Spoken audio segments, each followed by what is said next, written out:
होतो त्यावेळी बघितलं मार्केटमध्ये जाऊन फिरून चौकशी करून की एक वेबसाईट तयार करायला साधारणतः 3-3.5 वर्षापूर्वी 25,000 मला सांगितले होते डायनॅमिक्ससाठी आणि स्टॅटिक्ससाठी 10,000 10 to 15,000 मग पर पेजेस एक्स्ट्रा वगैरे वगैरे वगैरे चार्जेस. आणि त्यावेळी काहीच कल्पना नव्हती की स्टॅटिक काय असतं, डायनॅमिक काय असतं, त्याचा फायदा आपल्याला कितपत आहे वगैरे.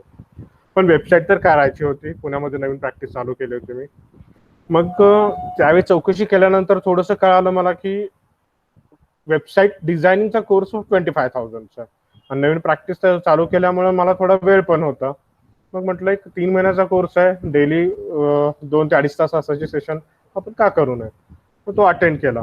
कोडिंग वगैरे नंतर भरपूर पार्ट होता, पण तो अटेंड केल्यानंतर एक गोष्ट माझ्या लक्षात आली की यार आपल्या म्हणजे मेडिकल फील्ड मधले कितीतरी बरीच लोक ऍक्च्युअली ह्या स्ट्रीम मध्ये बिलकुल नाही येत आणि जे अवेअर आहेत ते डेफिनेटली आपल्याला तुम्हाला मला जे कोण दिसत आहेत रोज फेसबुकवर किंवा काही सर्च केल्यानंतर डिस्प्ले होणारे रिझल्ट हे ऑलरेडी जे लोक अवेअर आहेत तेच दिसत आहेत आणि त्याच्यापेक्षाही कितीतरी पटीनं जास्त जे नॉन मेडिको आहेत ते मेडिकल फील्ड बद्दलच स्वतःचं ज्ञान जास्त लोकांसमोर मांडत असतात.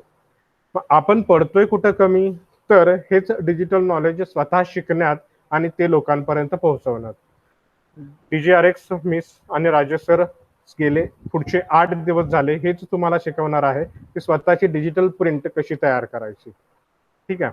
आता बऱ्याच गोष्टी यातल्या तुमच्या ऑलरेडी प्रेझेंट असतील, बऱ्याच गोष्टी तुम्ही अगदी नवीन शिकाल, पण एक आहे की 7 दिवसानंतर डेफिनेटली तुम्हाला रिग्रेट फील होणार नाही आणि बरंच काही नवीन शिकला असणार आहे तुम्ही, याची मी तुम्हाला खात्री नक्कीच देतो. सो बेसिकली काही गोष्टी ज्या अगदी सुरुवातीला माहीत असणं गरजेचं आहे तिथून मी स्टार्ट करतो.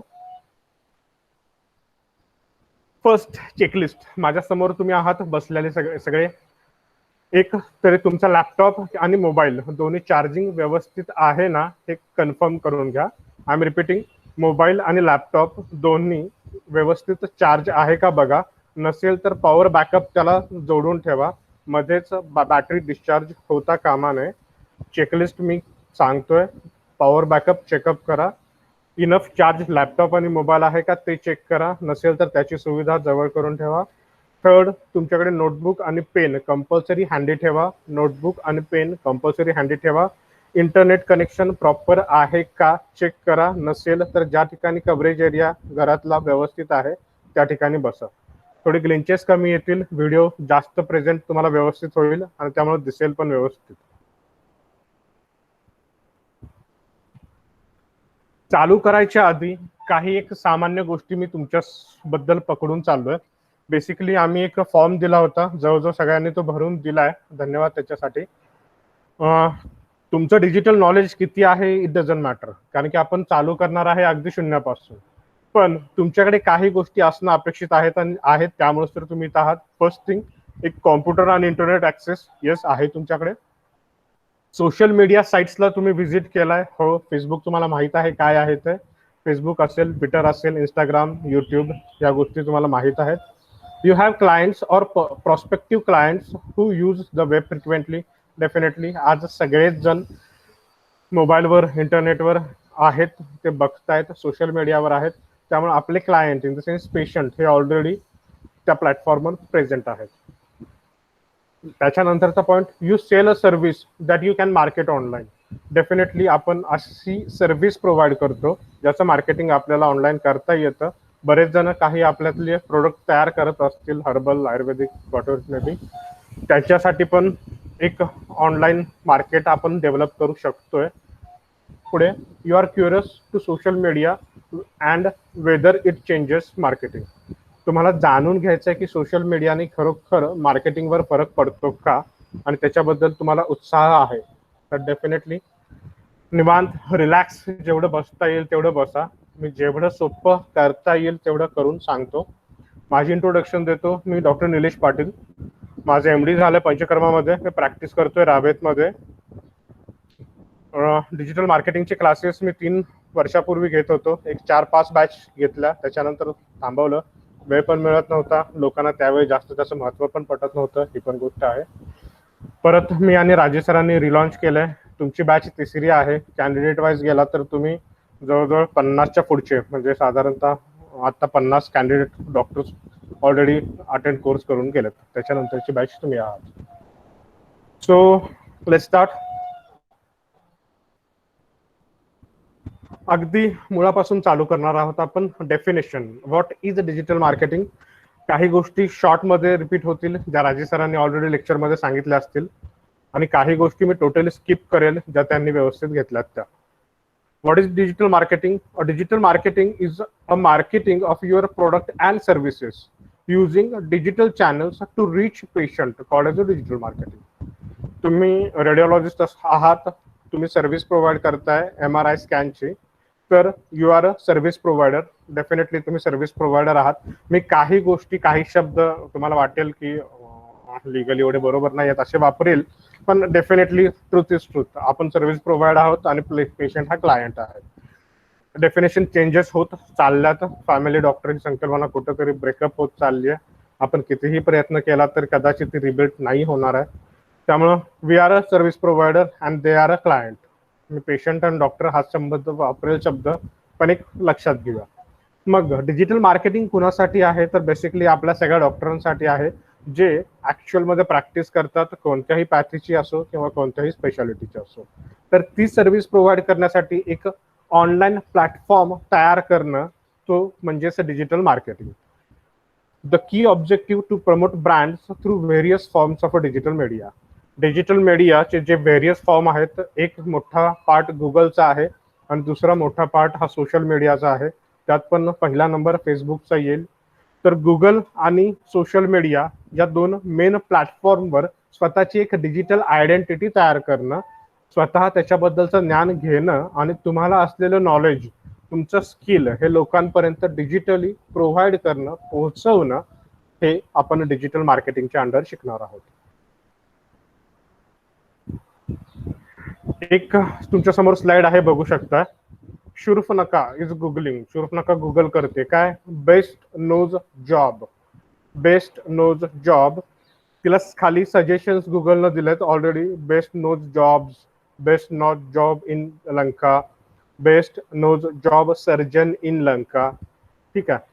सांगायचा मुद्दा, everyone is googling, everyone is searching what they want on internet. प्रत्येक जण प्रयत्न करतोय त्याला जे काही पाहिजे ते मिळवायचं इंटरनेटवरून. आणि लॉकडाऊन नंतर तर कंपल्सरी प्रत्येकाची हॅबिटच बनली आहे, काहीही कोणतीही गोष्ट असो ती गुगल करायची. मग एक मेम म्हणा किंवा एक काल बघितलेला किस्सा सांगतो. माझे स्टुडंट जे BMSचे आहेत, त्यांच्यापैकी एकानं त्याच्या मित्राचं नाव टाकलंय, व्हेअर इज जयंत पवार. त्याचा स्क्रीनशॉट काढून शेअर केला. सांगायचा मुद्दा काय की लोक प्रत्येक गोष्ट आज सर्च करत आहेत, रिसर्च करत आहेत, आणि तुम्ही जर ऑनलाईन प्रेझेंट असाल तरच तुमची इन्फॉर्मेशन त्यांच्यापर्यंत पोहोचणार आहे. सो ऑनलाईन प्रेझेन्स हा महत्वाचा आहे आणि तो आपण इथं बिल्डअप करणार आहोत. Need of digital marketing for doctors हे मी स्किप करतोय. राजेश सरांनी एकदम चांगलं व्यवस्थित पार्ट कव्हर केला होता हा. मी पुढे जातो आणि तुम्हाला माहितीच आहे डिजिटल मार्केटिंग का करायचं, त्यामुळे सर हा वर्कशॉप तुम्ही अटेंड करता. सेकंड तुम्ही बघू शकताय, झोमॅटोवर बाल गणेश आहे, तो सर्च करतोय मोदक जवळ कुठे त्याला मिळतील. खाणं असो, परत तेच रिपीट, खाणं असो, बाईक असो, मोबाईल असो, सर्व्हिसिंग असो, व्हॉट एव्हर मे बी, काही असो, मेट्रोपॉलिटन सिटीत घरात बसून पहिला रिसर्च केला जातो आणि त्याच्यानंतरच ती सर्व्हिस ऍक्सेस केली जाते. आणि नसेल इन फॅक्ट जर पहिल्यांदा सर्व्हिस घेतली तर पाठीमागं जाऊन परत रिसर्च केला जातो की ऍक्च्युअल सर्व्हिस प्रोव्हायडर कोण आहे, त्याचं टोटल डिजिटल प्रोफाईल कशी आहे, त्याच्याबद्दलचे लोकांचे रिव्ह्यू कसे आहेत, आणि मग हा मी जातोय तर सिक्युअर आहे, ती गोष्ट चांगली आहे, हे बघितलं जातं. Okay, so basic part, digital marketing करायचं आहे तर एकदम काही बिग टेक्निकल नॉलेज असायची अजिबात गरज नाही. एकदम मी क्लिअर सांगतो, तुम्हाला काही येत नाही. अगदी मी लँग्वेज बद्दल पण असं म्हणतो, तुम्हाला मोडकं तोडकं इंग्लिश येतं, येत नाही मला माहित आहे, पण सांगतोय, सांगायचा मुद्दा म्हणून फक्त. किंवा मोबाईल मधल्या सॉफ्टवेअरचं व्हर्जन कुठला आहे, ती OS कुठली आहे, त्याचा बिल्टअप नंबर काय आहे, काही गरज नाही. तुम्हाला टेक्निकल नॉलेजची फक्त 10% गरज लागते टोटल प्रोसेसिंगसाठी. टोटल डिजिटल अवेअरनेस क्रिएट करण्यासाठी किंवा डिजिटल मार्केटिंग क्रिएट करण्यासाठी you need only 10% stuff. Matter काय करतं तर 50% कॉन्टेंट, जो तुम्ही पिक्चर तयार करताय, जे ग्राफिक्स तयार करताय, जो मेसेज तयार करताय, जे तुम्ही लिहिताय आणि पोस्ट करताय, तो कॉन्टेंट, जो व्हिडिओ तुम्ही तयार करताय, लोकांपर्यंत पोहोचवताय, तो कॉन्टेंट सगळ्यात जास्त मॅटर करतो. का? कारण काही ठराविकच व्हिडिओ जास्त व्हायरल का होतात, कारण की ते अपील असतं, ते अपीलिंग असतं, लोकांना खेचून घेतात, ती त्या गोष्टी जास्त व्हायरल होतात. आणि त्या अपीलिंग कधी बनेल, जेव्हा त्यातला कॉन्टेंट व्यवस्थित असेल, त्याचं डिझाईन चांगलं असेल तर मॅक्झिमम फोकस, मी असो किंवा राजेश सर उद्या पण सांगतील, फोकस तुमचा राहणार आहे तो कॉन्टेंटवर राहणार आहे 50%. 30% राईट प्रोसेसेस. राईट प्रोसेसेसचा अर्थ होतो प्लॅटफॉर्म चूज करण्यापासून कोणत्या काळात कोणती पोस्ट केली गेली पाहिजे ह्याच्या टोटल नॉलेज पर्यंत. म्हणजे तुम्ही एखादी पोस्ट करताय तर ती पोस्ट किती लोकांनी बघितली, एखादा ब्लॉग लिहिताय तर तो किती लोकांनी बघितलाय, तो वाढवायचा कसा, त्या ब्लॉगला बॅकलिंक कशा द्यायच्या, that is a right process. फेसबुकची पोस्ट टाकली तर फेसबुकच्या पोस्टवर तिथंच वेबसाईट पण आपली मेन्शन करणं इंट्रोडक्शनच्या पार्टमध्ये, दिस इज अ राईट प्रोसेस. का? कारण की फेसबुकची पोस्ट ही तुमची स्क्रोल होऊन पाठीमागं पडू शकते. पाठीमागं पडू शकते म्हणजेच काय, आज मी एखादा चांगला कॉन्टेंट असलेली पोस्ट केली तर साधारणतः एक आठवडा किंवा तुम्ही जास्त फेमस असाल तर 15 दिवस ती लोकांना डिस्प्ले होईल. 15 दिवसानंतर ती लोकांना डिस्प्ले व्हायची बंद होईल. पण त्याला तुम्ही त्याच पोस्टला लिंक तुमच्या वेबसाईटची दिली असली आणि त्याच्या रिलेटेडचा कॉन्टेंट किंवा डाटा तुमच्या वेबसाईटवर असला तर तो मात्र परमनंट आहे आणि लोक तो कधीही ऍक्सेस करू शकतात. त्यामुळं राईट प्रोसेस हा जो पार्ट आहे, it has 30% value. 30% right processing महत्वाच्या आहेत. राईट प्रोसेस महत्वाच्या 30% आहेत. त्या कशा करायच्या, काय करायच्या, हे आपण पुढच्या 7 दिवसात शिकणार आहोत. आणि 10% अनालिसिस. मी करतोय, मी पोस्ट टाकतोय, मी सगळं करतोय, पण त्या किती बघितल्या जातात, त्या किती लोकांपर्यंत पोहोचतात, त्या वाढवण्यासाठी मला काय करता येईल का, that is analysis. Analysis part of every business. Analysis करणं गरजेची गोष्ट आहे. ज्या तुम्ही आजपासून नवीन गोष्टी करणार आहात त्याचं अनालिसिस करा कंपल्सरी, आणि हा 10% व्हॅल्यू घेऊन महत्वाचा रोल प्ले करेल. सो इन शॉर्ट, या सेशनमध्ये फक्त तुम्हाला एवढं कळतंय की content prime importance, right process second importance, technical stuff एवढा नाही. छोट्या छोट्या प्रोसिजर आहात त्या तुम्ही शिकू शकताय आणि शिकणार पण आहात. सेकंड थिंग, डिजिटल मार्केटिंगचा सगळ्यात चांगला फायदा जो आहे तो नो प्री डिफाईन कॉस्ट. म्हणजे मला जर माझ्या क्लिनिकची उद्या पेपरमध्ये ऍड द्यायची आहे तर साधारणतः 30,000 40,000चं बजेट ठेवायला लागतं. मला टीव्ही शो करायचा आहे एखादा तर एक 90,000 1,00,000 याचं बजेट ठेवायला लागतं. जर मला ऍक्च्युअल पॅम्पलेट प्रिंट करून ते सर्क्युलेट करायचं आहे तर त्याला एक 15,000चं बजेट, मी 10,000 पॅम्पलेट सांगतो, 15,000 ते 20,000चं बजेट ठेवायला लागतं. थोडक्यात काय, लोकांपर्यंत पोहोचायचं असेल तर आपल्याला बाकीचा जो प्लॅटफॉर्म आहे, that is a traditional marketing ज्याला आपण म्हणतो, त्याला प्री डिफाईन कॉस्टिंग आहे. डिजिटल मार्केटिंगला प्री डिफाईन कॉस्ट नाही येतं. एक तर मॅक्झिमम अमाऊंट ही फ्री मधली आहे, मॅक्झिमम फ्री मध्ये आहे, आणि जे पेड आहे ते तुमच्या हँडी आहे. इन द सेन्स तुम्ही ठरवू शकताय, नाही मला फक्त या महिन्यात अगदी 1,000 रुपये खर्च करायचे, येस 1,000 रुपये तुम्ही फक्त खर्च करू शकता. नाही, तुमची कपॅसिटी आहे, you can spend up to 1,00,000, you can decide and spend 1,00,000. म्हणजेच इथं प्री डिफाईन कॉस्ट नाहीये, you can decide on your budget, तुमच्या बजेटनुसार डिसाइड करू शकता. हा एक महत्वाचा मुद्दा आहे डिजिटल मार्केटिंग मधला.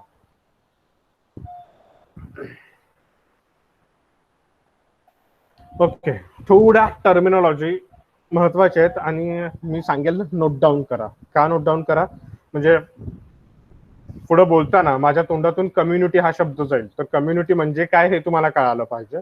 मी बोलताना युजर म्हणेल तर युजर म्हणजे काय तुम्हाला कळालं पाहिजे. मी लीड म्हणेल तर लीड म्हणजे काय कळालं पाहिजे. मी कन्व्हर्जन म्हणेल, कन्व्हर्जन म्हणजे काय कळालं पाहिजे. मी एंटिटी म्हणेल तर ते म्हणजे काय हे कळालं पाहिजे. या बेसिक गोष्टी आहेत. असा विचार करा की बऱ्याच दिवसानंतर काहीतरी नवीन शिकतोय, कारण की ऑलरेडी तुम्ही एज्युकेटेड आहात, माझ्यापेक्षाही मोठे आहात, काही बरेच जण लोक सिनियर आहात, पण एक टोटल नवीन प्लॅटफॉर्मवर मी तुम्हाला घेऊन येतोय आणि माझी इच्छा आहे की आपण अ ब क ड पासून स्टार्ट करावी. तर त्याचा टर्मिनॉलॉजी बेसिक आहे. First, digital marketing, anything that is related to internet. नका लिहून देऊ, काही गरज नाही. Anything that is related to internet that is a digital marketing. जे काही निगडीत आहे इंटरनेटच्या, that is a digital marketing. Okay.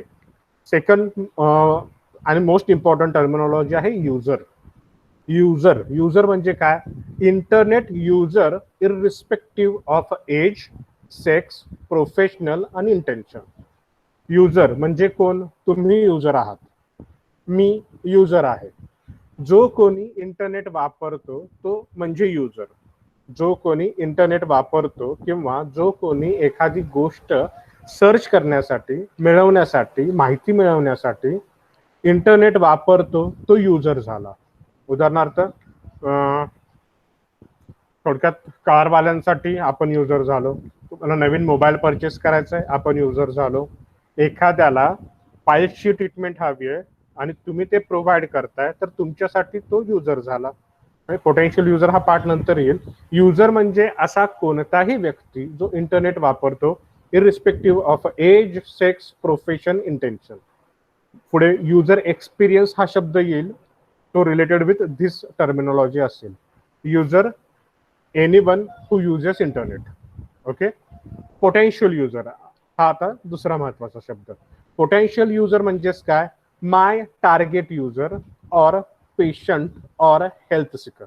My target user, for example radiologist मामा आहेत आपल्याकडे, त्यांचा पोटेन्शियल युजर कोण असेल? ज्याला, कंडिशन सांगतो, ज्याला रिनल स्टोन आहे, रिनल कॅल्क्युलाय आहे आणि त्याला त्याची युएचजी करून घ्यायची आहे, तर तो झाला potential user Rajshree मॅमचा.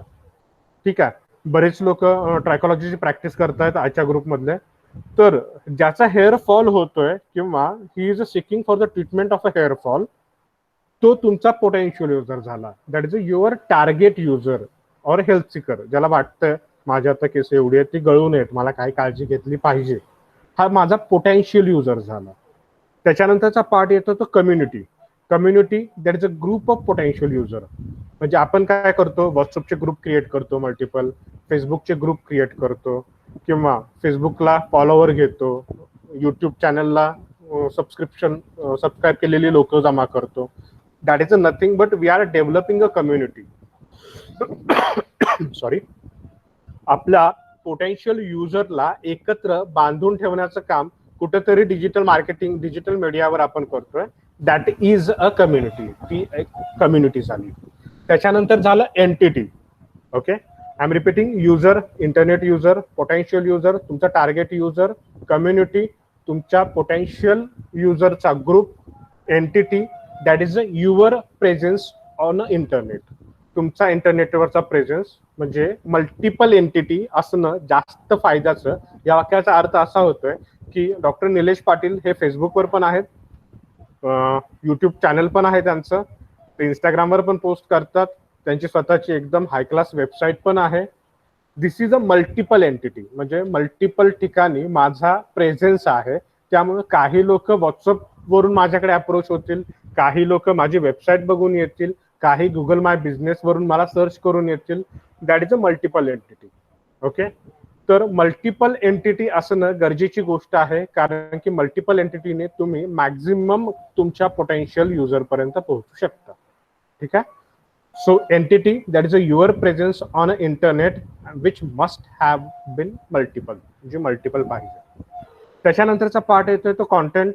Content that is your data, your articles, your pictures, your videos, whatever you are going to produce. जे काही तुम्ही तयार करणार आहात, ऑलरेडी करताय, लोकांपर्यंत पोहोचवताय, दॅट इज अ कॉन्टेंट. पोहोचवत नसला तर पोहोचवायला चालू करा. चांगल्या कन्सेप्ट आहेत, युट्यूब चॅनल चालू करा, पोहोचवायला चालू करा. पण content that is a your creation. तुमचे पोस्ट, तुमच्या आर्टिकल्स, तुमचे पिक्चर्स, तुमचे videos, that is a content. ठीक आहे. या स्लाइडवर युजर म्हणजे काय तुम्हाला कळालं, पोटेन्शियल युजर म्हणजे काय तुम्हाला कळालं, कम्युनिटी म्हणजे काय तुम्हाला कळालं, एंटिटी म्हणजे काय हे तुम्हाला कळालं आणि कॉन्टेंट म्हणजे काय हे तुम्हाला कळालं. कदाचित माझ्या तोंडून हे शब्द परत रिपीट होतील, त्यावेळी त्याचा प्रॉपर अर्थ तुम्ही समजून घ्या. पुढचा आहे तो युजर एक्सपिरियन्स. युजर एक्सपिरियन्स म्हणजे काय, सिंपल सांगतो. समजा मी बघतोय नवीन मला परचेस करायचा एखादा मोबाईल, ठीक आहे. मग मी काय करतोय, बेस्ट मोबाईल इन 2020 असं काहीतरी सर्च केला मी. बेस्ट मोबाईल अंडर 50,000 इन 2020 असं काहीतरी गुगल केलं मी. तर मला गुगल काही रिझल्ट दाखवतो, ठीक आहे. गुगल काही रिझल्ट दाखवतं, ACRP म्हणतात त्याला. गुगल काही रिझल्ट दाखवतं आणि त्यातल्या मी कुठल्या तरी एका वेबसाईटवर किंवा प्रोडक्टवर डिस्प्ले होणाऱ्या किंवा व्हिडिओवर मी क्लिक करतो. आणि क्लिक केल्यानंतर मी एक साधारणतः पहिली 5 ते 10 सेकंद म्हणतोय मी, त्याच्यावर घालवतो. आणि पहिला माझा ब्रेन काय काम करतोय, तर मला जे पाहिजे ते त्यात आहे का, किंवा ते प्रेझेंटेशन चांगलं आहे का. I am repeating. मी सर्च करतोय best mobile under 50,000 in 2020. Best mobile under 50,000 in 2020 जाऊ दे. त्याच्यानंतर जे काही मला रिझल्ट येतील त्याच्यावर मी क्लिक केल्यावर माझं पहिलं इम्प्रेशन, जी इन्फॉर्मेशन मला प्रोव्हाइड केली जाते, पहिल्या 5 ते 10 सेकंदात बनून जातं की मला पाहिजे ते आहे का. हा, तर ब्लॉग टाईप जर असेल तर कदाचित 5 ते 10 सेकंदाचा वेळ हा साधारणतः 20-30 सेकंद किंवा 1 मिनिटापर्यंत पण वाढू शकतो, ब्लॉग असेल किंवा व्हिडिओ असेल. पण पहिलं साधारणतः 10 सेकंद ते 1 मिनिटापर्यंत इम्प्रेशन बनून जातं. जर मला वाटलं मी जी इन्फॉर्मेशन सिक करतोय, मला जी माहिती पाहिजे ती तिथं एक्झॅक्ट आहे किंवा त्या टाईपमध्ये आहे, तर मॅक्झिमम चान्सेस आहेत की मी त्या वेबसाईटवर, त्या सोशल मीडियाच्या पोस्टवर किंवा ते युट्यूबच्या व्हिडिओवर स्टिक करेल. नाहीतर आपण काय करतो, चल पुढे, भरपूर काही ऑप्शन आहेत माझ्याकडे, मी ते तिथून बाहेर पडतो, परत दुसऱ्या ह्याच्यावर क्लिक करतो. एक लक्षात घ्या, ह्याला बाउन्स रेट म्हणतात, वेबसाईट शिकवताना सांगेल मी. जेवढं वेळ जास्त लोक तुमच्या सोशल एंटिटीवर किंवा इंटरनेटवर, तुमच्या थोडक्यात इंटरनेटवर अवेलेबल असलेल्या वेबसाईटवर वगैरे राहतील, तेवढी पॉसिबिलिटी जास्त असते की ते तुमच्याकडे येतील, ठीक आहे. आणि तिथं येतील कशी, when you are giving the right information, when you are providing the right information. What is patient looking for, patient काय शोधतोय त्याला जर ती इन्फॉर्मेशन तुम्ही प्रोव्हाइड करत असाल, then this is the best or good user experience. तिथून तो तुमच्याकडे येण्याची शक्यता दाट असते किंवा वाढते. ओके, मगाशी जे एक्झाम्पल सांगितलं ते मी मोबाईलचं सांगितलं, आपल्या रिलेटेड सांगतो. समजा मला ॲक्नेसाठी ट्रीटमेंट घ्यायची आहे आणि मी गुगल करतोय ॲक्ने ट्रीटमेंट नियर मी, किंवा स्किन स्पेशालिस्ट नियर मी, किंवा area wise skin specialist in Wakad. Okay, जेव्हा मी हे गुगल करतोय, समजा आता कोण होतं वाकडचं,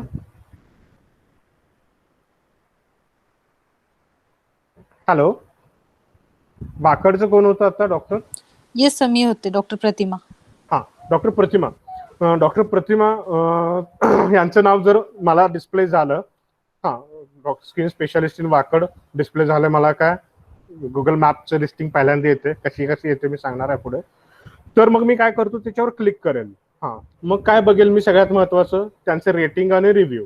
किती लोकांनी मॅमला रेटिंग चांगलं दिलंय, त्यांचं ओपिनियन त्यांच्याबद्दलचं काय आहे, नक्की ते काय शब्द वापरलेत, ठीक आहे. आणि मला वाटलं की माझ्या रिलेटेडचा इश्यू किंवा शब्द तिथं कुठंतरी आलाय, तर देर आर मोर चान्सेस की मी इथून उठून प्रायव्हेटमधून माझी कार काढून मॅमकडे अपॉइंटमेंट घेईल किंवा कॉल करून अपॉइंटमेंट माझी बुक करेल. युजर एक्सपिरियन्स हा चांगला हवा आहे, आणि चांगल्या युजर एक्सपिरियन्ससाठी काय लागणार आहे हे आपण पुढे बघणार आहे. User experience, if you have a good content और what user seeks, it creates a good experience. जसा गुड एक्सपिरियन्स असतो तसाच बॅड एक्सपिरियन्स असतो. समजा वाकडमध्ये आणि कोणीतरी XYZ डॉक्टर आहेत आणि त्यांचं गुगल माय बिझनेसला लिस्टिंग आहे, रेटिंग काय माहित काय प्रॉब्लेम झाला होता, पण त्यांचं रेटिंग कमी दिसतंय, आणि त्याच्यामुळं जर मी ओपन केलं, नाही मला रेटिंगच खराब दिसलंय, मी बाहेर पडू शकतोय. आता ही डॉक्टरची चुकी असेलच असं नाहीये, त्यातले फायदे तोटे परत येतील, तर मी बाहेर पडून शक्यतो त्यांच्याकडे जाणं टाळू शकतोय. That will be a bad user experience for a doctor. वेबसाईटवर तसंच तुमच्या वेबसाईटवर जर इन्फॉर्मेशन क्लिअर कट मला जी पाहिजे ती हवी असेल, तुमच्या व्हिडिओमध्ये जे मला पाहिजे ते हवं असेल, then I have a good experience. पण मला जे पाहिजे ते नाहीये, किंवा तुम्ही काहीतरी सब्जेक्टचं नाव घेतलं आणि सांगताय वेगळंच काहीतरी, तर this will create a bad user experience. नंतर पॉईंट येतो engagement. User must be engaged in our entity. तुमच्याकडे आलेला युजर हा तुम्हाला फेसबुकवर पण, इंस्टाग्रामवर पण, ट्विटरवर पण, वेबसाईटवर पण, थोडक्यात तुमच्या एंटिटीमध्येच प्रेझेंट शक्यतो ठेवता आला पाहिजे. आणि तो कसा ठेवाल? By providing up to date useful information, reviews and feedback. Continuously त्याला एक अपडेटेड इन्फॉर्मेशन पोस्ट तुम्ही काहीतरी छोट्या छोट्या करत जाताय, त्याला इन्फॉर्मेशनच्या निगडीत प्रोव्हाइड करत जाताय, तर तुमचा युजर, तुमचा पेशंट तुमच्या टिकून राहण्याची शक्यता दाट असते. कॉम्पिटिशन वाढली आहे हे का मी तुम्हाला सांगायची गरज नाही. त्याच्यानंतरचा पार्ट येतोय तो conversion. User has to be converted in to lead. User म्हणजे कुठला? कोणीही इंटरनेट वापरणारा.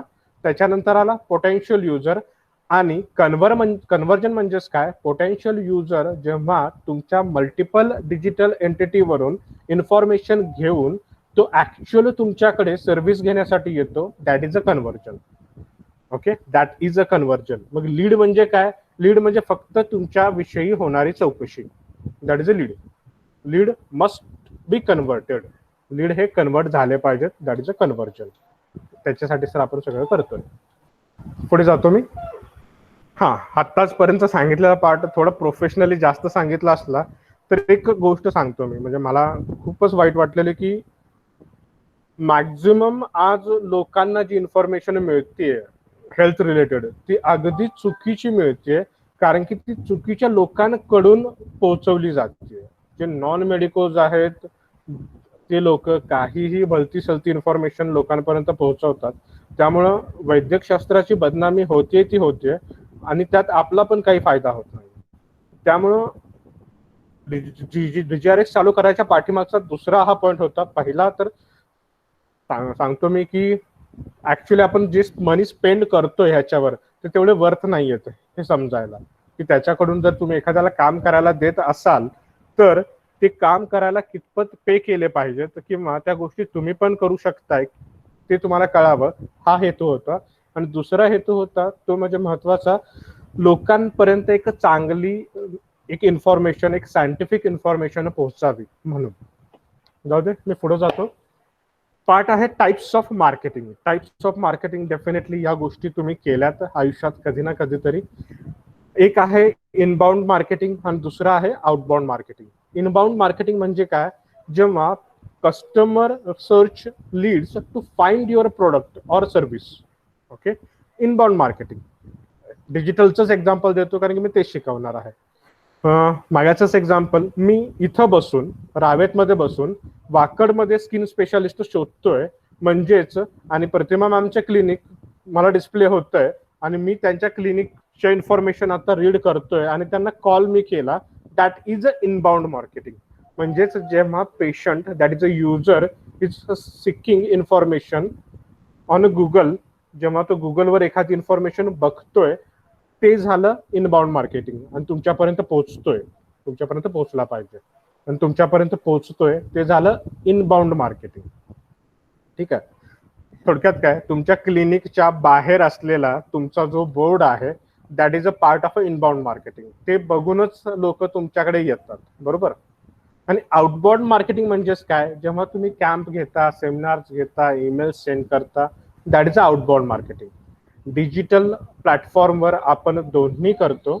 जो कोणी आपली सर्व्हिस म्हणजेच तुमची जी काही स्पेशालिटी आहे ती तुमच्या पेशंटपर्यंत पोहोचवायचा प्रयत्न करताय through social media, that is a outbound marketing. आणि जेव्हा पेशंट एखादा ज्याला तुमच्याबद्दल काहीच माहिती नाहीये तो ऍक्च्युअली सर्च करतोय त्या इन्फॉर्मेशनसाठी आणि तुमच्याकडे येऊन लँडअप होतोय, that is a inbound marketing. Social media हा आउटबाउंड मार्केटिंगसाठी जबरदस्त टूल आहे, तर गुगल हा इनबाउंड मार्केटिंगसाठी जबरदस्त टूल आहे. सोशल मीडियात आपण पोस्ट करतो तेव्हा लोक आपल्याकडे पोहोचतात, पण गुगल काय करतं, लोकांना तुमच्यापर्यंत आणायचं काम करतं, ज्याला जी इन्फॉर्मेशन पाहिजे तशी. गुगल पैसा त्याच बेसिसवर कमवतं, लोकांना चांगली इन्फॉर्मेशन प्रोव्हाइड करून. त्याच्यानंतरचा पार्ट येतोय युजर बिहेवियर. हा पार्ट थोडा राजेश सरांनी कव्हर केला होता, त्यामुळे मी नाही ह्यात जास्त शिरत. थोडक्यात काय, जे कोणी तुमचे मल्टिपल एंटिटी वाले सगळं बघणार आहेत, तुमच्या ओपीडीत जाऊन तुमची सर्व्हिस, तुमचे ट्रीटमेंट घेऊन बाहेर जाणार आहेत. सर्व्हिस शब्द तोंडात येईल, मी ट्रीटमेंट वापरतो. तुमच्या ट्रीटमेंट्स घेऊन बाहेर जाणार आहेत, ते कम्युनिकेट करतात, एकमेकांशी चर्चा करतात. हे डॉक्टर असं आहे, तुझा मला चांगला एक्सपिरियन्स आला, वाईट एक्सपिरियन्स आला. ते सर्च करतात तुमच्याबद्दल घरी जाऊन रिसर्च करतात. तुम्ही सांगत असलेली माहिती आजकाल ऑलरेडी तुमच्याकडे येण्याच्या आधी पण गुगल केलेली असते, किंवा जाऊन पण ती गुगल केली जाते. म्हणजे मी सांगितलं एखाद्या पेशंटला, समजा की पाईल्स आहेत अगदी टर्शरी लेवलच्या आणि त्याला ऑपरेटच केलं पाहिजे, समजा मी कितीही खात्रीपूर्वक त्याला सांगितलं असलं तरी पेशंट जाऊन बऱ्यापैकी रिसर्च, सोर्स ऑफ इन्फॉर्मेशन सगळं चेक करतात. ते एक्सप्रेस होतात, ते शेअर करतात इन्फॉर्मेशन, जर तुम्ही प्रोव्हाइड करत असलेली चांगली असेल तर. त्याच्यानंतरचा पार्ट येतोय तुमचा फोकस कुठं पाहिजे. तुमचा फोकस पाहिजे लीड जनरेशनसाठी. लीड जनरेट करणं हा तुमचा सोशल मीडिया किंवा डिजिटल मार्केटिंग साठीचा एक फोकस आहे ज्याच्यावर तुम्हाला लक्ष द्यायचं आहे. लीड जनरेशन करणं, पेशंटची संख्या वाढवणं आणि ऍक्च्युअली तुमचं स्वतःचं काही लोकांच्या बाबतीत आणि किंवा तुमच्या क्लिनिकचं ब्रँडिंग करणं हा महत्वाचा भाग आहे. मी इथं 2 डिवायडेशन केले. पहिला होता तो तुमचं स्वतःचं म्हटलं, म्हणजे मला काय म्हणायचं, जर तुम्ही मल्टिपल ठिकाणी जाऊन सर्व्हिस प्रोव्हाइड करताय, मल्टिपल हॉस्पिटल्समध्ये वगैरे वगैरे वगैरे, तर शक्यतो स्वतःचं नाव हे करा, किंवा तुम्ही त्यातले स्पेशालिस्ट आहात जे कमी असतात त्या टाईपमध्ये, तर स्वतःचं नाव प्रमोट करा. आणि जर तुम्ही एक बऱ्यापैकी कॉमन पार्ट हे करताय, प्रोव्हाइड करताय, तर तुम्ही क्लिनिकचं नाव प्रमोट करा. ह्यात पण परत 2 मुद्दे असे आहेत की जर तुम्ही एकमेव सर्वेसर्वा असाल तुमच्या क्लिनिकचे, तर तुमचं आणि क्लिनिकचं दोन्ही नाव एका वेळी प्रमोट करा. ठीक आहे, ब्रँडिंग करा. ओके, जास्त घाईत होत नाहीये ना? होत असेल तर एस म्हणा, नसेल तर नो म्हणा. थोडक्यात घाईत होत असेल तर एस म्हणा, नसेल तर नो म्हणा. कळतंय सगळ्यांना?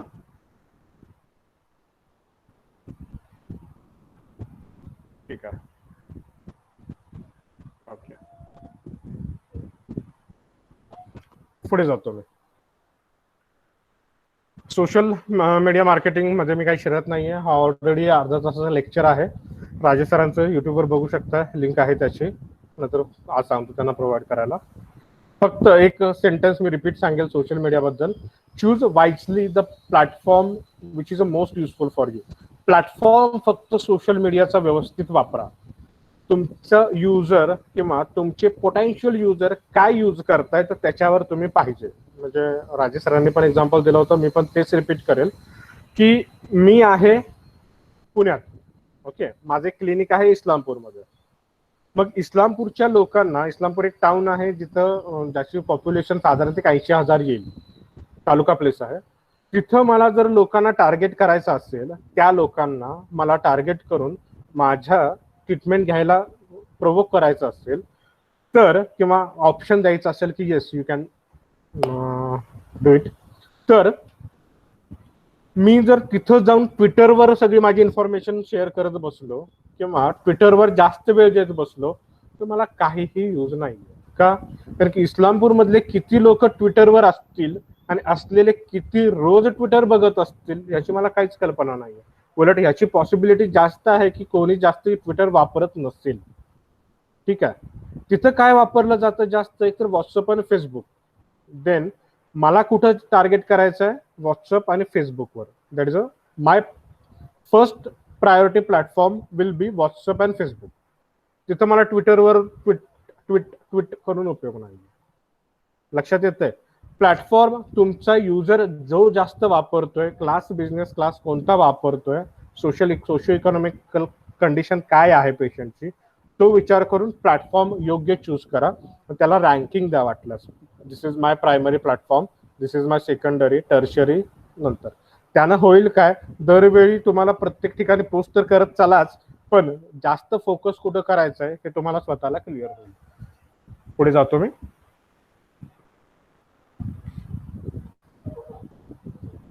ओके, सो बेसिकली तुम्ही आहात इथे, तर ट्रायंगलच्या खाली आहात तुम्ही, किंवा तुमचं क्लिनिक किंवा तुमचं स्किल, तुम्ही what ever it may be, तुम्ही आहात ते ट्रायंगलच्या खाली आहे आणि पेशंट हा टॉपला आहे. तुम्हाला त्या पेशंटकडे पोहोचवायचं आहे, तरी हा ट्रायंगल लक्षात घेणं महत्वाचं आहे. हा ट्रायंगल म्हणजे आहे काय नक्की? हा ट्रायंगल म्हणजे तुमच्या आणि पेशंट मधलं एक टोटल डिजिटल मार्केटिंगचं किंवा डिजिटल मीडिया किंवा एक वर्ल्ड वाईड वेब आहे. ठीक आहे, तिथंपर्यंत पोहोचायला तुम्हाला मल्टिपल वेज आहेत आणि ते सगळे कसे वापरायचे हे आपण शिकणार आहोत. फॉर एक्झाम्पल, समजा व्हर्टिकल पोर्टल म्हणजे काय हे आता तुम्हाला पुढे सांगेल. व्हर्टिकल पोर्टलवर तुम्ही प्रेझेंट पाहिजे तेव्हा तुम्ही पेशंट पर्यंत पोहोचू शकता. सर्च इंजिनवर तुम्ही सापडले गेले पाहिजेत तेव्हा तुम्ही पेशंट पर्यंत पोहोचू शकता. वेबसाईट किंवा सोशल मीडियावर तुमचा चांगला प्रेझेन्स पाहिजे तेव्हा तुम्ही या दोन्हींचा आधार घेऊन पेशंट पर्यंत पोहोचू शकता किंवा डायरेक्ट ह्याच्यावरून पेशंट पर्यंत पोहोचू शकता. सेम ट्रायंगल उलटा टाका. पेशंटला जर तुमच्यापर्यंत पोहोचायचं असेल तर तुम्ही व्हर्टिकल पोर्टलवर प्रेझेंट पाहिजे, तुमच्या वेबसाईट पाहिजे, तुम्ही सोशल मीडियावर प्रेझेंट पाहिजेत आणि तुम्ही सर्च इंजिनवर रँकिंग मध्ये अप पाहिजेत. म्हणजे तुम्ही गुगल सर्च केल्यावर तुमचं नाव किंवा तुमच्या क्लिनिकचं नाव किंवा तुमच्या सर्व्हिस मध्ये तुमचं येणारं नाव 5व्या 10व्या 8व्या नंबरला येत असेल, काहीही उपयोग नाहीये. लोक फर्स्ट पेज, लोक म्हणजे तुम्ही आम्ही काय करतो, एखादी गोष्ट जेव्हा सर्च करतो पहिल्या 10 रिझल्ट मध्ये दिसलं तर ठीक, नाही तर मग दुसऱ्या 10 रिझल्ट मध्ये बघतो. जेव्हा क्रोमवर किंवा ब्राउझरवर आपण काही सर्च करत असो तर त्यावर नाहीच मिळालं तर सरळ युट्यूबला जा किंवा डायरेक्ट इंस्टाग्रामला जा किंवा फेसबुकला जा, तिथं पण जाऊन सर्च करून बघतो. ठीक आहे, सांगायचा मुद्दा सर्च इंजिनवर रँकिंग अप असणं पण तेवढंच महत्वाची गोष्ट आहे. पुढे फिजिओलॉजी ऑफ सर्च इंजिन हा पार्ट मी वेबसाईटच्या वेळी घेतो, आता नाही घेत, किंवा GMBच्या वेळी घेतो. पहिला जो कंप्लीट करायचा आहे पार्ट तो बघूया. ठीक आहे, फिजिओलॉजी ऑफ सर्च इंजिन मी गुगल माय बिझनेसच्या वेळी कव्हर करतो. फिजिओलॉजी ऑफ सर्च इंजिन म्हणजेच सर्च इंजिन कसं काम करतं आणि तुम्हाला काय काम करायचं तो भाग सगळा तो महत्वाचा आहे. Portal, what is a portal? Portal is nothing but a website. तुमची वेबसाईट, माझी वेबसाईट, मी वापरतोय आता Google meet, that is a portal. मी जेव्हा फेसबुकवर जातो, Facebook is a portal. google.com search engine, that is a portal that is a nothing but a website. Web portals are the sites on the world wide web, that is a www, that that typically provide personalized capabilities to their visitors. Portal म्हणजे काय? Flipkart is a portal, Amazon is a portal. These are the website which provide content or a service or a product to his or her customer. त्याच्या कस्टमरसाठी जे काही content असेल, product असेल किंवा service असेल provide करणाऱ्या वेबसाईट म्हणजे portal. ठीक आहे, पोर्टल दोन प्रकारचे असतात. एक हॉरिझॉन्टल पोर्टल आणि एक व्हर्टिकल पोर्टल. हे काय असते बाबा, कधी ऐकलं नव्हतं, महत्वाची गोष्ट आहे. पोर्टल हे दोन प्रकारचे असतात. एक horizontal portal, also called as a mega portal. Portal लिहून घ्या, portal is equal to website कंसात www, नंतर येणारं सगळं काही, these are portal. 2 type arrow करा, एक हॉरिझॉन्टल आहे, दुसरा व्हर्टिकल आहे. महत्वाचं आहे horizontal portal that is also called as a mega portal. Mega portal म्हणजेच काय? www, google.com, yahoo.com, bing.com, netscape.com हे जे ह्या क्षेत्रातली बाप माणसं आहेत ना, त्यांचे पोर्टल हे हॉरिझॉन्टल पोर्टल आहात. थोडक्यात दे टार्गेट एंटायर इंटरनेट कम्युनिटी. म्हणजे गुगलचा कस्टमर हा टांझानियात पण असतो, तो मॉस्कोत पण असतो, तो सुदानमध्ये पण असतो, तिकडे US मध्ये पण असतो, इंडियात आपण पण आहोत. एंटायर कम्युनिटीला ते टार्गेट करतात. That is a horizontal portal. Entire internet कम्युनिटीला टायर करतात, एंटायर युजरला टार्गेट करतात. Horizontal portal also called as a mega portal. Google best example आहे. याहू जुन्या पिढीतल्या लोकांना माहित असेल, याहू एकेकाळी वापरायची लोक. Often referred as a mega portal, target the entire community. Sites such as yahoo.com, bing.com, Netscape आहे, अल्टाविस्टा आहे. थोडक्यात सर्च इंजिन जे आहेत they are horizontal portal. You can see in short. Vertical portal जो आपल्यासाठी गरजेचा भाग आहे तो. What is vertical portal? Vertical portal Practo. आता प्रॅक्टो नाव डॉक्टर आहात आणि माहित नाही असं पॉसिबल नाही का? Zomato that is a vertical portal. Swiggy that is a vertical portal. Zomato जास्त बेटर. त्याच्यानंतर CarWale vertical portal. Gadget vertical portal. Vertical portal म्हणजे काय? अशा वेबसाईट किंवा अशा इंटरनेट प्रोव्हायडर जे एका ठराविक इंडस्ट्रीला फोकस करून काम करतात. These are vertical portals. आता फॉर एक्झाम्पल तुम्ही डॉक्टर आहात तर तुमची इन्फॉर्मेशन आपण शेअर करतो प्रॅक्टोवर. दॅट इज इंग्लिश करतो प्रॅक्टोवर, बरोबर? मग प्रॅक्टो हे डॉक्टरांसाठी पेशंटकडे पोहोचायचं व्हर्टिकल पोर्टल झालं. पेशंट जेव्हा सर्च करतात त्यावेळी त्यांना सर्च रिझल्टमध्ये तुमचं नाव डिस्प्ले होतं किंवा डॉक्टरची इन्फॉर्मेशन मिळते. तर प्रॅक्टो हे हेल्थकेअर इंडस्ट्रीमधलं व्हर्टिकल पोर्टल झालं. जर मला मस्तपैकी आज काहीतरी पनीर बटर मसाला खायचा आहे श्रावण सोमवार उपवास सोडायला आणि मी झोमॅटोवर सर्च करतोय best paneer masala near me, तर Zomato is a vertical portal in food industry. हे फूड इंडस्ट्री मधलं, हॉटेलिंग इंडस्ट्री मधलं झालं. बरेच आहेत असे, म्हणजे ट्रॅव्हलिंग मधले आहेत, आता नाव पण आठवणं बंद पडलंय बस ट्रॅव्हलिंग त्यामुळे. तर these are vertical portal. Okay, they provide access to the variety of information and services about a particular area of interest. Particular area of interest. म्हणजेच मला कार घ्यायची आहे, मी मध्यंतरी बघत होतो तर कारवाल्याची वेबसाईट मला चांगली वाटली.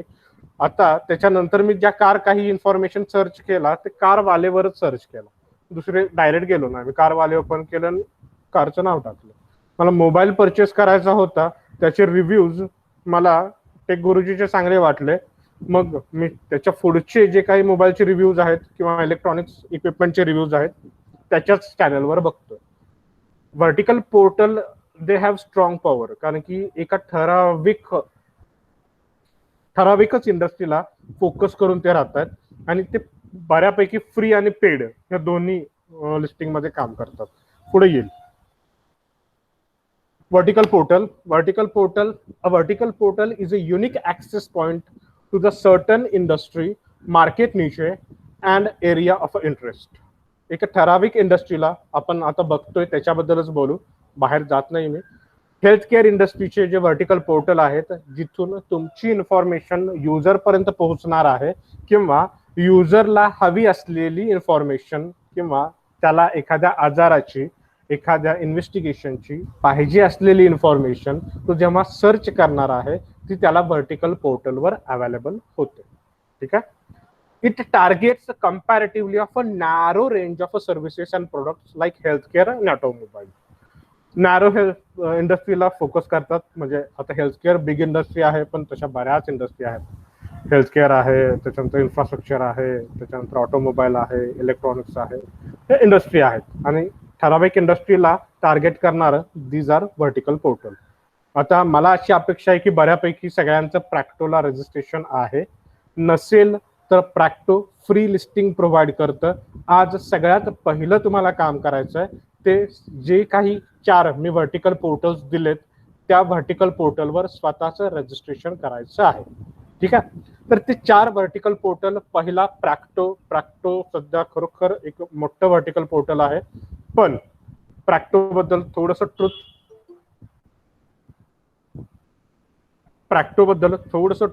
प्रॅक्टो जो पैसा कमवतं तो डॉक्टर कडून कमवतं. ठीक आहे. आय एम रिपीटिंग, प्रॅक्टो जो पैसे जनरेट करतं, एक लक्षात घ्या, तुम्हाला सर्व्हिस प्रोव्हाइड करणाऱ्यांचं कायम बघायचं की ते पैसे कुठनं जनरेट करतात. प्रॅक्टो पैसे जनरेट करतायत ते डॉक्टर कडून पैसे घेऊन करतात. त्यांच्यासाठी पेशंट हा पैसे जनरेट करायचा सोर्स नाहीये. ठीक आहे. मग डॉक्टर कडून जर पैसे जनरेट करत असतील तर डॉक्टर हे त्या प्रॅक्टोसाठी क्लायंट झाले. म्हणजे मी जर प्रॅक्टोची पेड मार्केटिंग वापरत असेल तर मी क्लायंट झालो. बरीच लोकांचं कदाचित प्रॅक्टोवर पेड मार्केटिंग करत असतील, त्याचे काही फायदे पण आहेत, तोटे पण आहेत. फायदे काय आहेत तर प्रॅक्टो तुम्हाला बरंच प्रोव्हाइड करतं, तुमचं लिस्टिंग वर देतं, तुमची एक छोटेखानी वेबसाईट काढून देतं. पण ज्या दिवशी तुम्ही प्रॅक्टोची सर्व्हिस बंद करता त्या दिवशी तुम्ही लिस्टिंग मध्ये घसरता. ते कितीही जरी सांगत असले की तुम्ही रिव्ह्यू जनरेट करा आणि मग तुम्हाला आम्ही वर प्लेस करतो, डेफिनेटली. त्यामुळं मी ते सांगणार आहे मॅम. त्यामुळं प्रॅक्टो बोलतो मॅम, मी स्निग्धा मॅम बोलतो. त्यामुळे प्रॅक्टो सारखे जे प्लॅटफॉर्म आहेत ते प्लॅटफॉर्म मी तर सजेस्ट करेल की फक्त आणि फक्त इनलिस्ट करायला ठेवा फ्री लिस्टिंगसाठी. फ्री लिस्टिंग आहे ती फ्री आहे, त्याला तुम्हाला कोणतेही चार्जेस द्यायची गरज नाहीये, पण त्यानं तुमची एंटिटी वाढणार आहे. त्यामुळे प्रॅक्टो लायब्रेट नावं लिहून घ्या, मी बोलतोय ते. प्रॅक्टो लायब्रेट डॉक प्राईम माय उपचार. प्रॅक्टो लायब्रेट डॉक प्राईम माय उपचार असे मल्टिपल आहेत. मी 4 फक्त एक्झाम्पल इथं घेतलं. प्रॅक्टो www.practo.com, librate.com, docprime.com, myupchar.com. Okay, आता स्निग्धा मॅमच्या मुद्द्याकडे येतो मी. एक आहे की जो काही तुमच्या पेशंटचा डाटा आहे तो सगळा प्रॅक्टोवाल्यांकडे जातोय. जे काही पेशंटची इन्व्हेस्टिगेशन वगैरे असेल किंवा तुमचे काही व्ह्यूज असतील ते प्रॅक्टोवाल्यांकडे जातात. पण थोडक्यात एक सेन्सिटिव्ह इन्फॉर्मेशन त्याच्याकडे जाते आणि आजचा काळ डेटाचा काळ आहे. बिग डेटा म्हणतात त्याला, बिग डी. बिग डी ज्याच्याकडे आहे त्याच्याकडे पॉवर आहे. इन द सेन्स ज्याला कळतं ह्युमन बिहेवियर कसं चालतं त्याला ती गोष्ट सहजपणे विकता येते किंवा त्या गोष्टीचं प्रोडक्शन करता येतं. मी काय बोलतोय हे जर सेंटेन्स कळालं नसेल तर मी ह्याच्याबद्दल डिटेल परत सांगणार आहे. थोडक्यात सांगायचं काय, एक सल्ला प्रामाणिक की प्रॅक्टो सारख्या सर्व्हिसेस वापरत असाल तर आणि तुम्हाला वाटतंय की दे आर बेनिफिशियल तर थोड्या दिवसांपुरतं ठेवा, पण स्वतःच एक डिजिटल अस्तित्व पॅरलल निर्माण करा. इव्हन तुम्ही कुठली फ्रँचायझी जरी घेतली असेल तर त्याच्याबद्दल पण मला तसं सांगायचं आहे. तुम्ही घ्या, ती डिस्प्ले करा, पण स्वतःच एक पॅरलल आयडेंटिटी कायम चालू ठेवा. ठीक आहे. Second thing, sensitive information related to patient ह्या प्रॅक्टो सारख्या वेबसाईटला हँड ओव्हर करू नका. मध्यंतरी एक पुण्यातल्या डॉक्टरने त्यांच्या एक काहीतरी 5-10 हजारचा पेशंटचा डेटा डायरेक्ट प्रॅक्टोवाल्यांच्या हातात देऊन टाकला. राजेश सरांनीच मला सांगितलं होतं. Is not good thing, really not good thing. तुम्ही सेन्सिटिव्ह डेटा एका अगदी प्रोफेशनल माणसांच्याकडे, व्यावसायिक माणसांच्याकडे देऊन टाकताय, जिथे इथिक्स पाळले जात नाहीत, जिथे फक्त पैसा बघितला जातो अशा ठिकाणी. त्यामुळे प्रॅक्टो लायब्रेट डॉक प्राईम माय उपचार याच्यावर रजिस्ट्रेशन करा. पेड तुम्हाला वाटतंय फायद्याचं आहे, you can go utilize, but parallelly you have to maintain your own identity. Practo उद्या बंद केलं तर तुमची वेबसाईट पण डिस्प्ले होणं बंद होऊन जातं, जर प्रॅक्टोच्या रिलेटेडची वेबसाईट असेल तर. लक्षात येतंय? त्यामुळं तुमची स्वतःची एंटिटी ही पॅरलल तयार झाली पाहिजे. पण अगदी कंपल्सरी प्रत्येकाला मी सांगेल ह्या सगळ्यावर तुमच्या क्लिनिकची, तुमच्या नावाची लिस्टिंग करायचं गरजेचं आहे. आणि तिथं एक फॉर्मॅट तुम्ही फॉलो कराल, तो लिहून घ्या. NAM. NAM म्हणजे काय? Name address phone number. That is a NAM. इथून पुढे सवय लावायची, फेसबुक असो, गुगल माय बिझनेस असो, इंस्टाग्राम असो, युट्यूबचा चॅनल असो, कुठंही तुमचं नाव एकसारखंच गेलं पाहिजे, तुमच्या क्लिनिकचं नाव एकसारखंच गेलं पाहिजे. म्हणजे काय, माझ्या क्लिनिकचं नाव पहिलं म्हणजे बऱ्याच एंटिटीवर आहे, Ayurgram Ayurveda clinic and research centre. ठीक आहे. पण आता मला वाटतंय की रिसर्च सेंटरचा मला काहीही फायदा होत नाहीये. बेसिकली काही रिसर्च पण केला जात नाहीये माझ्याकडे, आणि दीज आर नॉट कीवर्ड्स, ते काही कीवर्ड्स पण नाहीये. पण मग मी आता ते नाव चेंज करून आयुर्ग्राम आयुर्वेदिक पंचकर्मा क्लिनिक किंवा हॉस्पिटल असा करायचा विचार करतो. त्यावेळी मला काय करायचंय की सगळीकडे युनिफॉर्म नाव पाहिजे. म्हणजे तुमच्या क्लिनिकचं नाव XYZ असेल किंवा तुमचं नाव ऑनलाईन XYZ असेल, तर तो XYZ सगळीकडे सिमिलर पाहिजे. याला बॅकलिंकिंग म्हणतात. ऍक्च्युअल बॅकलिंकिंग हा वेगळा प्रकार आहे, पण ह्यात बॅकलिंकिंग कशासाठी, युनिफिकेशन असेल तर गुगल तुम्हाला अप करतं, गुगल तुम्हाला वर घेतं. हा ट्रस्टेबल इंडिव्हिज्युअल आहे किंवा हा ट्रस्टेबल बिझनेस आहे हे युनिफॉर्मिटीनं सिद्ध होतं. त्यामुळे तुमच्या क्लिनिकचं नाव, तुमचं नाव, तुमचा ऍड्रेस, क्लिनिकचा जो काही फिजिकल ऍड्रेस असेल तो क्लीन, क्लिअर आणि सगळीकडे सारखा हवाय, आणि तुमचा फोन नंबर सगळीकडे सारखा हवाय. त्यानं तुम्ही रँकिंगला वर यायला मदत होते. NAM, नेम, ऍड्रेस, आणि NAM mobile number, name, address, mobile number. Okay, सगळीकडे सेम हवाय. ऍड्रेस मध्ये पण एकीकडं अपोजिट ऑफ दॅट टेम्पल आणि दुसरीकडं ऑन दॅट रोड असं नको. सिम्पल, सोपा, सोबर ठेवा. लोक तुम्हाला सर्च करताना गुगल करूनच येतात, किंवा गुगल माय बिझनेसवर रँकिंग असेल, डायरेक्ट ऍड्रेस पाठवण्याच्या ऐवजी ते पाठवा. आजकाल गुगल मॅप सगळे वापरतात. ठीक आहे. सो आय होप या स्लाइडवर तुम्ही लिहून घेतला असेल, प्रॅक्टो, लायब्रेट, डॉक प्राईम, मायुपचार. मी पुढे जातो. प्रॅक्टो इकडे बघा, गांधारी सर्च करते ऑप्टॅमॉलॉजिस्ट साठी, आय स्पेशालिस्ट फॉर धृतराष्ट्रासाठी एक डोळा उघडून गांधारी सर्च करते.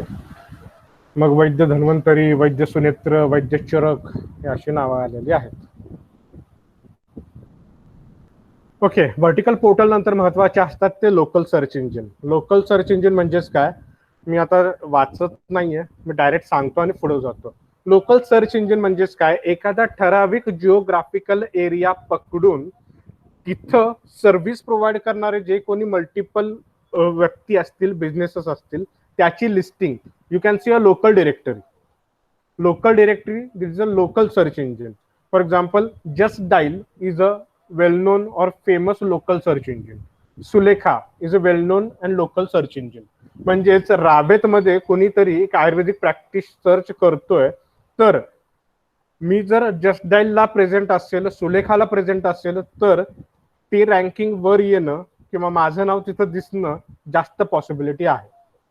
त्यामुळे जसं व्हर्टिकल पोर्टलवर रजिस्ट्रेशन करणं गरजेचं आहे, तसं लोकल सर्च इंजिनवर पण तुमचं लिस्टिंग असणं गरजेचं आहे.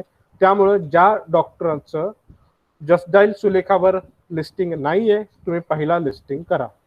जिओग्राफिकली म्हणजेच एरिया वाईज जेव्हा लोक सर्च करतात, आणि एक सांगू, लोकांना जे रिझल्ट दाखवले जातात गुगल माय बिझनेसमध्ये डिटेल शिरेल मी डिपतात, त्यावेळी एरिया वाईजच दाखवले जातात, आणि तिथं त्यावेळी लोकल सर्च इंजिन स्वतःची महत्वाची भूमिका पार पाडतात.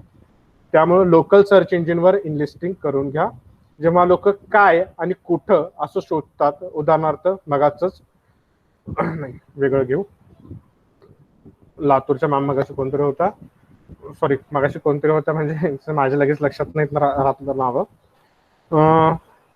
आयुर्वेदिक प्रॅक्टिशनर और Ayurveda treatment for arthritis in Latur असं जेव्हा जिओग्राफिकली एक पर्टिक्युलर लोकेशन देऊन सर्च केलं जातं, त्यावेळी हे लोकल सर्च इंजिन महत्वाचा रोल प्ले करतात. इथं परत जर मी सांगतो, जस्ट डायल वर तुम्ही पेड मार्केटिंग करत असाल तर नका करू, कारण की डॉक्टर ॲज अ डॉक्टर मला वाटतं तुमचा व्ह्यू माझ्यापेक्षा असू शकतो वेगळा, डेफिनेटली माझं रिस्पेक्ट आहे त्याच्याबद्दल. पण जस्ट डायलचं कसं आहे, हो डेफिनेटली फ्री लिस्टिंग आहे. जस्ट डायलचं कसं आहे, पेड मार्केटिंग जर तुम्ही केली तर ते मल्टिपल लोकांचे त्या नंबर पाठवतं, त्याला पण आणि तुम्हाला पण, जो बघतो त्याला, आणि you have to call that. म्हणजे अजून तर आपण स्वतःहून पेशंटला नाही तुला ह्याची ट्रीटमेंट पाहिजे का ये देतो असं करायची गरज नाहीये. पण डेफिनेटली जर तुमचं कॉम्पिटिशन तेवढं जास्त असेल आणि ऍक्च्युअली ती गोष्ट करण्यासाठी तुमच्याकडे लोक असतील, तर जस्ट डायल तुम्ही वापरू शकता. अगेन फ्री वर प्रेफर द्या. पेड वर तुम्हाला स्वतःला एक्सपिरियन्स चांगला असेल तर मेंटेन ठेवू शकताय, पण 100% त्यांच्यावर अवलंबून राहू नका. परत रिपीट, स्वतःची एक सेपरेट डिजिटल एंटिटी कायम पॅरलल प्रिपेअर ठेवा. आता जे लोक मॅक्झिमम लोक माझ्याकडे आहेत जे व्हर्टिकल पोर्टल पेड वापरत नाहीत आणि जस्ट डायल पेड वापरत नाहीत. काही काळजी करू नका, आपण स्वतःची एक डिजिटल आयडेंटिटी तयार करूनच इथून पुढे शिकणार आहोत. ओके, लेक्चरचा हा पार्ट मी इथं स्टॉप करतोय. पुढचं चालू करण्याच्या आधी 1-2 मिनिटं मी गॅप घेतोय. तुम्ही पण पाणी वगैरे पिणार असलात, फ्रेश